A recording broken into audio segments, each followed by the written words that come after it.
But first, there's a giant crack in an ice shelf of the Antarctic that has been the source of much attention this winter and is raising new concerns over the larger stability of the ice there. Miles O'Brien has the story, the focus of this week's Leading Edge. If glaciology is all it's cracked up to be, this long, fast-growing rift in the Antarctic ice is a huge iceberg in the making, one of the largest ever seen, about the size of Delaware. Welcome to the Larsen C ice shelf, teetering on the edge of breaking away from the glacier. So we've known about this for quite a while, right? We've certainly known about the bulk of this rift for a while. It's this accelerated propagation that's really new. It's moving fast. Moving fast. Kelly Brunt is a glaciologist at the University of Maryland and NASA's Goddard Space Flight Center. She used a wall of monitors there to show me the growing rift, fueled in part by rising air and sea temperatures. If the glaciers in West Antarctica all dropped into the water, global sea level would rise by more than 15 feet. Brunt showed me the big picture, a composite of images from several satellites. This is how the glacier ice flows here. Ice flows from the center of the continent out to the edges, much like syrup on the center of your pancake flowing towards the edges. And you can see there's areas where it's moving pretty slowly, and then there's areas where it's moving very quickly. And those quick places are generally in our areas of ice shelves. So when we think about ice, we think about something static. It's not static, is it? Not at all, actually. It's highly dynamic. You can see from this image, it looks, to me, a lot like a river system.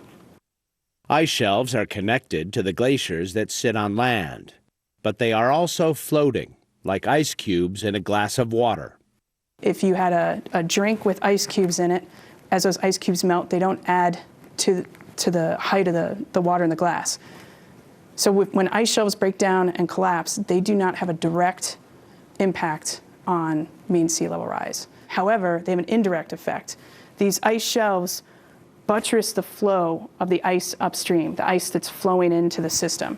And when you lose that buttressing force, you allow the upstream glaciers to flow faster. So that's similar to putting more ice cubes into the glass and letting those melt. Ice falls off the edge of glaciers all the time. It is part of a natural process called calving. Kelly Brunt says it is important to judge the size of the piece that breaks off relative to the size of the glacier that is behind it. She says your fingernails offer a handy model. If you break your fingernail inside the white part of your fingernail, you probably don't think much of it. If you break it below the white part, you put a Band-Aid on it, you think about it, and you keep an eye on it. If you lose your whole fingernail, I don't know what happens. It's pretty catastrophic. This represents losing the whole fingernail. Like so many features in Antarctica, the Larsen Ice Shelf is named for a famous 19th century explorer. And it is disappearing section by section, identified by letters. Larsen A disintegrated in 1995. And in 2002, a series of satellite images captured the end of Larsen B in dramatic fashion over the course of 6 weeks. The piece that broke off was the size of Rhode Island. Losing this much ice, losing ice that represents roughly the state of Rhode Island in a month and a half just far exceeded anybody's expectations of what could happen and the time scale that it could happen in. So it was kind of like we have to rethink things here a little bit. I mean, this was a wake-up call. This was absolutely a wake-up call. Scientists tracked the ice using a half-dozen U.S. and European satellites, including Landsat, which gathered these images. But some of their best data came from a satellite called IceSat. Launched in 2003, it ceased operation in 2009. It precisely measured the glaciers using laser beams. This is quite a few years of IceSat data merged together to get a sense in meters per year how our ice sheet is changing. And you can see the big picture here is that our ice sheets are changing where they are in contact with both our warming atmosphere and our warming ocean. So it's basically along the fringe of the continent. When IceSat failed, NASA started tracking the ice using radar and lasers on board low-flying aircraft.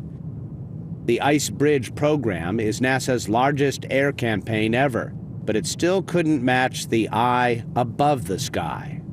it goes without saying that you would view these satellites, the capability to look at this, as essential. What we're talking about is a calving of an iceberg that's the size of a state. To get that, you really need a satellite to be able to see all of it in one shot. It's a function of scale and repeatability to go back and look at that area again with a satellite that makes these the perfect tools for looking at the large-scale change that we're seeing in this region.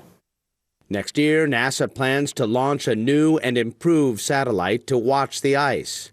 Most likely, the Larsen C ice shelf will be long gone by then. As the climate warms, there is no end in sight to the steady loss of ice here. Miles O'Brien, the PBS NewsHour.